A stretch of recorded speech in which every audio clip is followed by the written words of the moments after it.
Hello mga idol. Panoorin natin tong video ni Luestro mga idol nung mag-hearing sila doon sa impeachment ni Inday Sara. Yung bumubula-bula na yung bibig niya mga idol, di ba? Napanood niyo yun o hindi pa? Para mapanood niyo mga idol. Dito mga idol, bago natin i-play ang video mga idol, paki-support mo muna sa mga Duterte vloggers mga idol kasi ang support niyo sa amin. Support nyo na rin yan kay Inday Sara Duterte. O ito na mga idol, panoorin natin.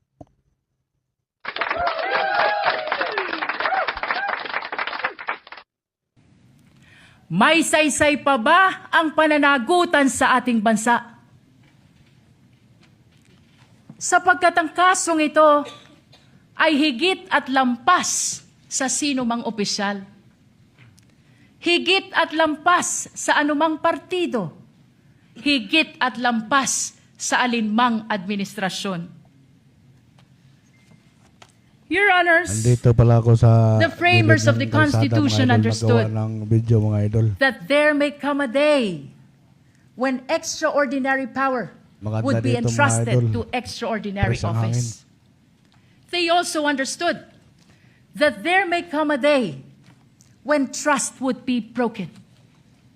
And that is why they gave the House of Representatives the power to impeach and the Senate the duty to judge, not to punish political opponents, not to settle political scores, but to protect the republic itself.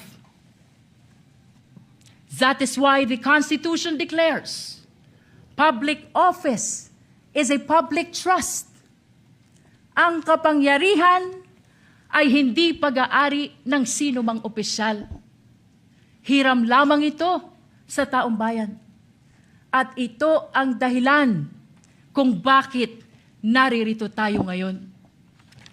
Your Honors, the prosecution will present exactly what the Constitution requires. Evidence. Hindi chismis. Hindi haka-haka, hindi propaganda, at lalong hindi SOCMED narrative.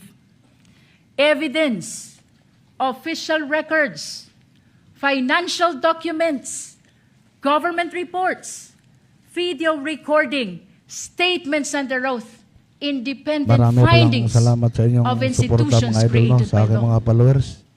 Sa pagpalo Mga at dokumento like, comment and share. Maraming na salamat hindi sa inyong bumoboto. suporta mga idol. Mga Praise the records Lord na po, walang bahala partido, magbalik yan sa inyo mga idol, sa inyong kabutihan mga at katotohanan pagsupport sa akin. na walang Salamat. kulay pampolitika.